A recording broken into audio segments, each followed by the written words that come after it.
नमस्कार, मैं हूं आशीष चित्रांशी और आप देख रहे हैं द न्यूज लॉन्चर।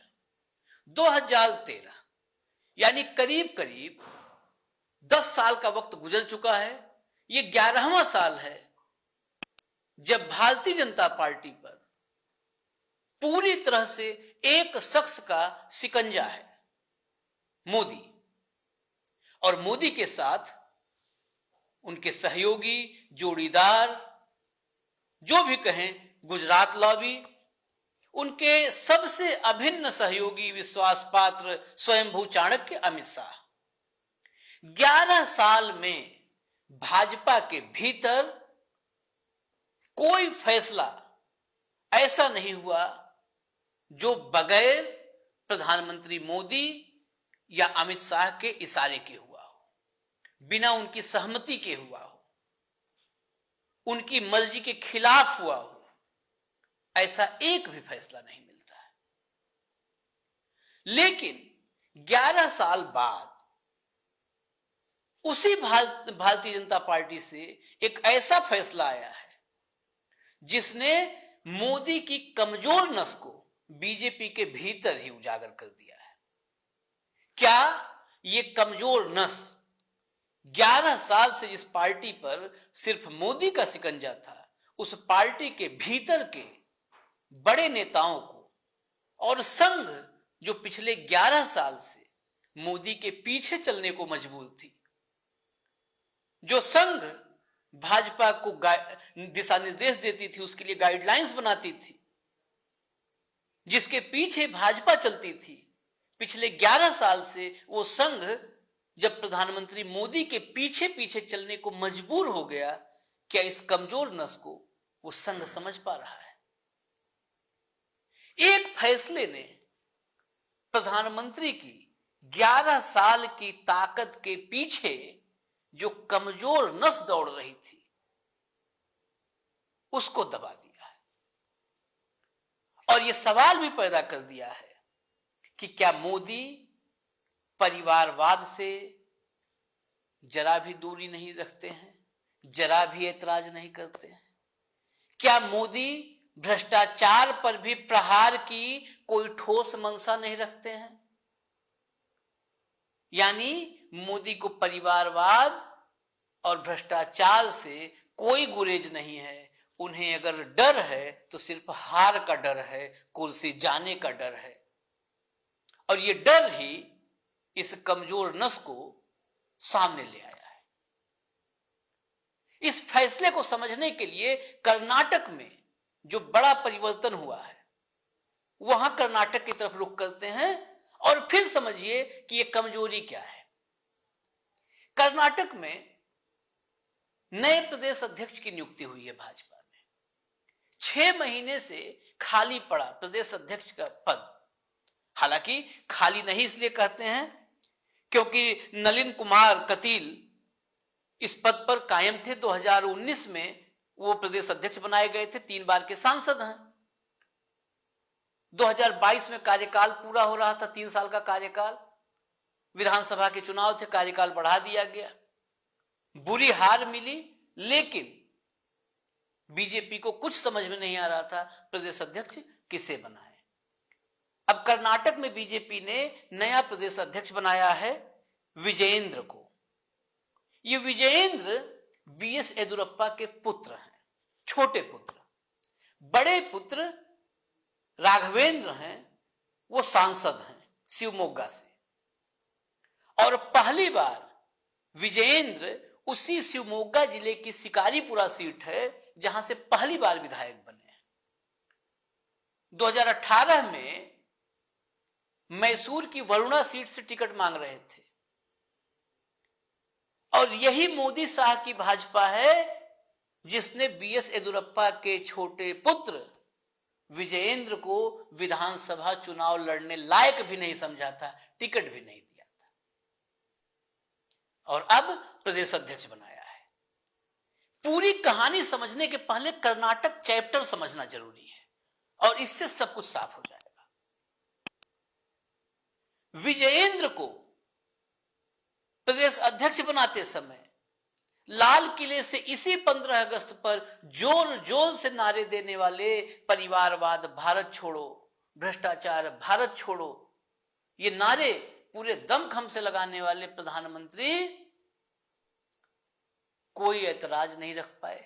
और ऐतराज बहुत दूर की बात है, जैसा कि मैंने कहा, जेपी नड्डा का कोई फैसला ऐसा हो नहीं सकता है जो प्रधानमंत्री मोदी की सहमति से न हो, और सहमति तो दूर की बात है, उससे एक कदम आगे फैसला ही मोदी का होता है, सिर्फ नड्डा साहब उसका ऐलान करते हैं। तो लाल किले से परिवारवाद भारत छोड़ो, भ्रष्टाचार भारत छोड़ो वाले मोदी जी ने प्रदेश अध्यक्ष चुना, तो विजयेंद्र को चुना जो बीएस येदियुरप्पा के छोटे पुत्र हैं। योग्यता के पैमाने पर आज से 5 साल पहले विधानसभा चुनाव लड़ने लायक भी नहीं माना था उनको भाजपा ने।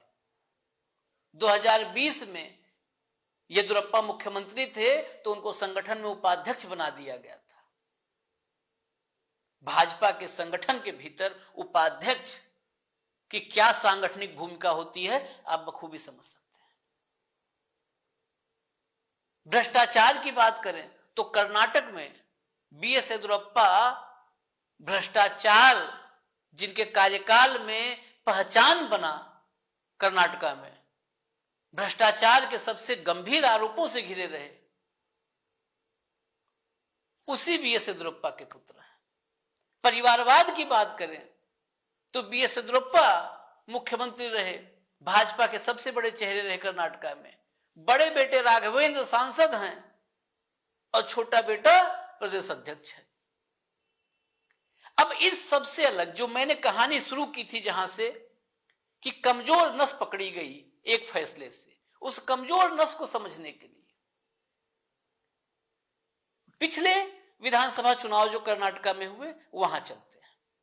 कर्नाटक में विधानसभा चुनाव जो हुए, नतीजा आया तो 136, 224 की असेंबली में 136 सीट कांग्रेस को मिली और 66 सीट भाजपा 66 पे सिमट गई, जबकि पिछली बार 104 भाजपा को मिली थी और 80 कांग्रेस को। लेकिन इस बार बिल्कुल गैप इतना बड़ा हो गया कि बीजेपी पूरे कर्नाटक से आउट सी नजर आने लगी। इस नतीजे के पीछे बीएस येदियुरप्पा का अपमान और उपेक्षा, इस वजह को सबसे बड़ा कारक माना गया, सबसे बड़ी वजह के रूप में चिन्हित किया गया। माना गया कि मोदी शाह की जोड़ी ने येदियुरप्पा के साथ जैसा व्यवहार किया, जुलाई 2021 में उन्हें मुख्यमंत्री की कुर्सी से हटाया गया, बसवराज बोम्मई को मुख्यमंत्री बनाया गया सिर्फ ये सोच करके कि बीएस येदियुरप्पा लिंगायत हैं, लिंगायतों के सबसे बड़े नेता हैं, उनके जगह बसवराज बोम्मई लिंगायत को ही रिप्लेस कर देंगे तो लिंगायतों में नाराजगी भी नहीं होगी और बीएस येदियुरप्पा को निपटाया भी जा सकता है। और निपटा दिया गया, मुख्यमंत्री पद से हटा दिया गया। उसके बाद बिल्कुल पीछे चले गए, पर्दे के पीछे बीएस येदियुरप्पा कर्नाटक की राजनीति से, भाजपा की राजनीति से बाहर नजर आने लगे। चुनाव नजर आए तो एक आध बार खतरा देखते हुए केक कटिंग सेरेमनी टाइप जो होता है करके कर्नाटक की जनता को एक झांसा देने की कोशिश हुई, जैसा कि इस समय राजस्थान और मध्य प्रदेश में कई बार बीच बीच में लगता है कि शिवराज और वसुंधरा मजबूरी हैं तो उनके नाम को ले लिया जाता है कि नहीं सम्मान उनका है, वैसे ही कोशिश हुई। लेकिन तब तक लिंगायतों में नाराजगी इस कदर हो चुकी थी कि उसका खामियाजा नतीजों के रूप में सामने आया। बीजेपी 66 सीट पे सिमट गई। यानी मोदी और शाह को यह पता चल चुका था कि कर्नाटक में बीएस येदियुरप्पा के बगैर भाजपा नहीं है।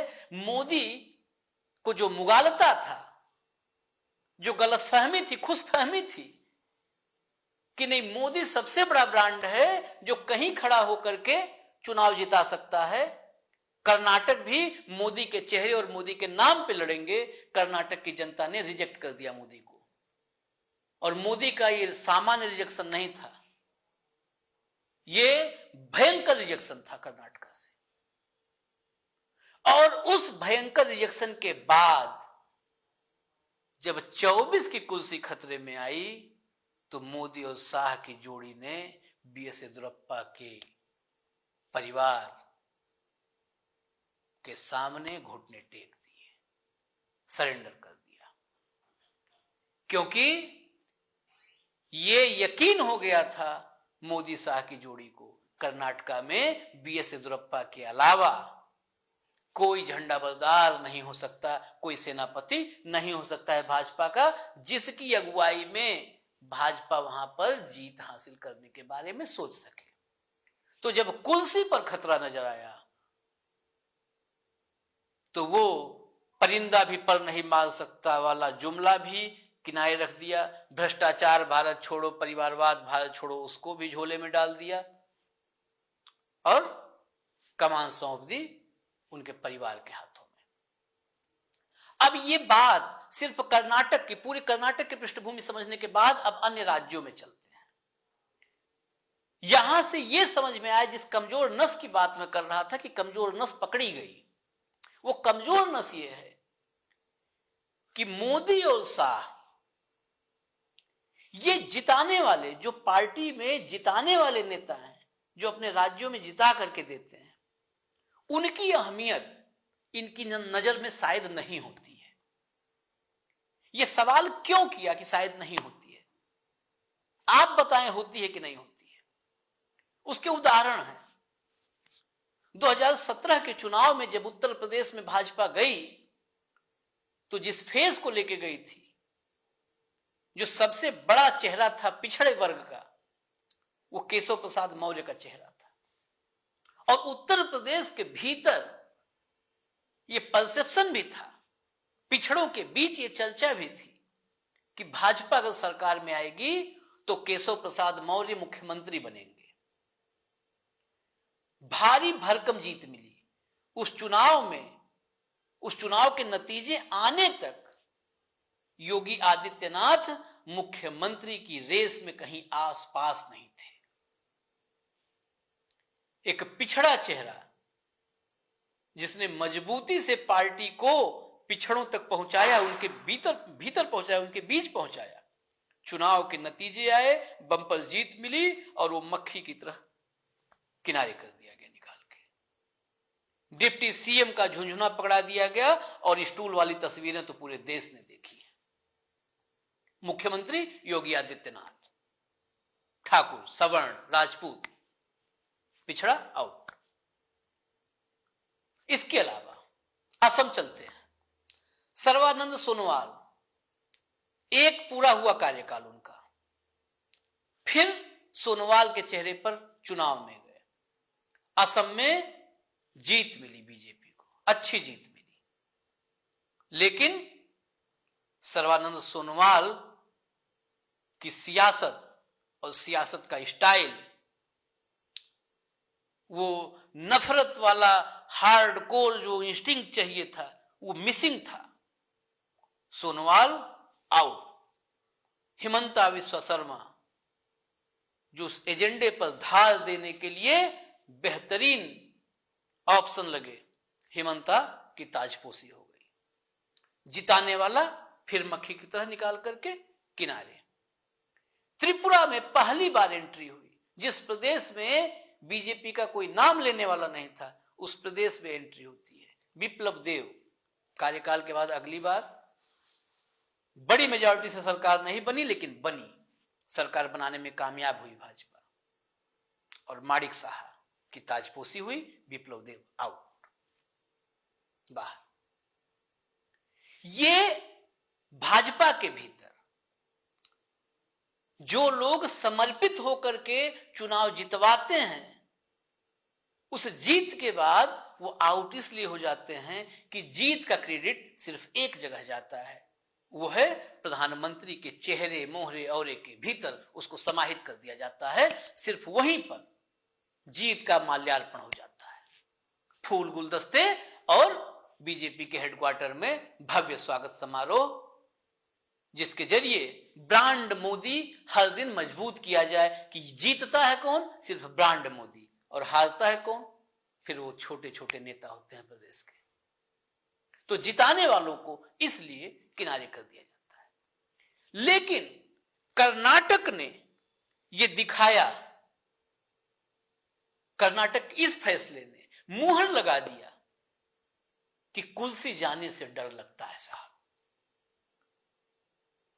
और जिस नेता में उसके भीतर यह नजर आ जाता है कि यह कुर्सी की पहिया पांव खींच सकता है, हिला सकता है, कीलें उखाड़ सकता है, वहां पर सरेंडर हो जाते हैं दोनों साहबान, स्वयंभू चाणक्य और स्वयंभू विश्व के सर्वाधिक लोकप्रिय नेता, वहां घुटने टेक देते हैं। यह पुष्टि हुई है कर्नाटका से। इसके पहले इसकी नींव उत्तर प्रदेश में पड़ी। हिमंता तो धार रखने के लिए मुफीद थे तो असम में आए, लेकिन योगी आदित्यनाथ जब लाए गए थे तो उस हिंदुत्व की तलवार पर धार देने के लिए सबसे बेहतर चेहरा लगे थे। संघ का भी दबाव था, ताजपोशी हुई, लेकिन योगी आदित्यनाथ और दिल्ली दरबार के बीच स्थितियां बड़ी सहज नहीं थी। 17 से 22 तक केशव मौर्य जिनको स्टूल दिया गया था, वो केशव उनके भीतर को सपना पलता रहा कि अब नहीं तो कभी 2 महीने बाद, 4 महीने बाद, 6 महीने बाद मुझे मौका मिलेगा। कई बार अंदर से खबरें आई कि ठनी है दिल्ली दरबार और लखनऊ के बीच, मोदी और योगी के बीच, लेकिन हर बार भाजपा के भीतर से ही, कार्यकर्ताओं के बीच से, अंदरूनी सूत्रों के हवाले से ये बातें सामने आई कि योगी ने मोदी के सामने ताल ठोक दिया है कि हटा दोगे, जीतने नहीं दूंगा, फिर आगे हटा सकते हैं लेकिन उसका खामियाजा भुगतना पड़ेगा, कई सीटें हरवा सकते हैं। और योगी जी का इतिहास रहा है, राजनाथ सिंह के भारतीय जनता पार्टी के राष्ट्रीय अध्यक्ष रहते हुए भाजपा की राजनीति में योगी हाशिए पर चले गए थे। योगी आदित्यनाथ गोरखपुर के आसपास, गोरखपुर, बस्ती, संत कबीर नगर, महाराजगंज, कुशीनगर, देवरिया, इन जिलों में कुछ सीटें, कुछ टिकट अपने लोगों के लिए कहते थे कि यहां का टिकट मेरी मर्जी से तय हो। लेकिन भाजपा के भीतर के लोग जो भाजपा को जान रहे हैं, उनको वो याद करें वो दौर जब भाजपा के राष्ट्रीय अध्यक्ष राजनाथ सिंह थे। वो भी ठाकुर थे, ये भी ठाकुर थे, लेकिन राजनाथ के दौर में हाशिए पर चले गए। राजनाथ सिंह ने साफ इनकार कर दिया योगी आदित्यनाथ से टिकटों की बार्गेनिंग करने पर, सौदेबाजी करने पर साफ इनकार कर दिया था। और उसके बाद योगी आदित्यनाथ ने 4-5 जिलों में, बस्ती, संत कबीर नगर, गोरखपुर, महाराजगंज, कुशीनगर, देवरिया, इन जिलों में हिंदू युवा वाहिनी के टिकट पर प्रत्याशी उतारने शुरू किए। जिता तो नहीं पाते थे योगी आदित्यनाथ, लेकिन भाजपा को हरवा तो जरूर देते थे। कम से कम इन 6-7 जिलों में 1.5 से 2 दर्जन सीटें ऐसी थी जहां पर योगी आदित्यनाथ अपने प्रत्याशियों के जरिए बीजेपी का झोला उठवा देते थे, हरवा देते थे। तो योगी का वो जौहर मोदी जी को जरूर पता रहा होगा। और जब भी ये आमने सामने की बात आई तो योगी के ताल ठोकने पर बैकफुट पर जाना पड़ा दिल्ली दरबार को, गुजरात लॉबी को, यूपी वाले बाबा के सामने एक कदम पीछे जाना पड़ा। तो ये नींव वहां पड़ गई थी, लेकिन भाजपा के भीतर के छत्रप, मजबूत नेता, जनाधार वाले नेता और संघ को ये यकीन नहीं था कि क्या यही मोदी की कमजोर नस है। जहां हारने का डर होगा वहीं पर ये कवच कुंडल रखेंगे, वहीं सरेंडर करेंगे। और शायद ये कमजोर नस जो पता चली है, ये मध्य प्रदेश और राजस्थान में बहुत महत्वपूर्ण भूमिका अदा करे, क्योंकि 24 के चुनाव सामने हैं। अपने दम पर जिताने की हैसियत रखने वाले शिवराज सिंह चौहान मध्य प्रदेश में हैं। अपने दम पर भाजपा को सत्ता में लाने की हैसियत रखने वाली वसुंधरा राजे राजस्थान में है। ये दोनों वो नेता हैं कि जब मोदी राष्ट्रीय फलक पर नहीं थे, गुजरात में मुख्यमंत्री थे, तो उनके समानांतर, उनके समकक्ष ये नेता अपने अपने राज्यों में मुख्यमंत्री हुआ करते थे। जब भारतीय जनता पार्टी 2004 से लेकर के 2014 का एरा, वो 10 साल, जिस एक दशक में भाजपा पिछले 1980 के बाद मुझे लगता है सबसे कमजोर स्थिति में थी, जब ग्राफ बिल्कुल ऐसा था, बिल्कुल भाजपा गर्त में जाती दिख रही थी, एक के बाद एक राज्यों से भाजपा साफ होती जा रही थी। उत्तर प्रदेश जैसे राज्य में भाजपा का अस्तित्व बचाना मुश्किल हो गया था, अस्तित्व बचाना मुश्किल हो गया था, दहाई में पहुंचना मुश्किल हो गया था लोकसभा चुनाव में। ऐसे दौर में मध्य प्रदेश में शिवराज सिंह चौहान भाजपा को सत्ता में लाने में कामयाब होते थे, मुख्यमंत्री बनते थे। तो क्या उसमें आप किसी राष्ट्रीय नेतृत्व की भूमिका मानेंगे? नहीं, वो शिवराज सिंह का अपना व्यक्तित्व था, अपनी लोकप्रियता थी, वो मामा की लोकप्रियता थी जो मध्य प्रदेश में भाजपा को सत्ता में लाने में कामयाब होती थी।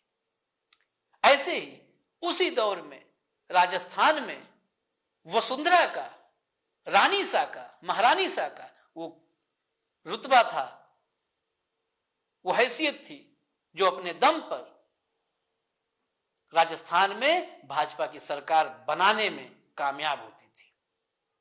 और आज भी राजस्थान के भीतर चर्चा यही है कि मुख्यमंत्री वसुंधरा की सहमति के बगैर नहीं बन सकता है। भाजपा लाख कोशिश कर ले, वसुंधरा की इच्छा के बगैर भाजपा की सरकार कतई नहीं बन सकती है। और 24 सामने है, 24 में इन विधानसभा चुनाव के नतीजे आने के बाद और 24 के चुनाव में कोई फर्क नहीं है। 3 दिसंबर को चुनाव इनका नतीजा आएगा और फरवरी तक लोकसभा चुनाव की, फरवरी एंड तक, मार्च फर्स्ट वीक तक लोकसभा चुनाव की आचार संहिता लग जाने की उम्मीद है। कुल 2 महीने का वक्त है।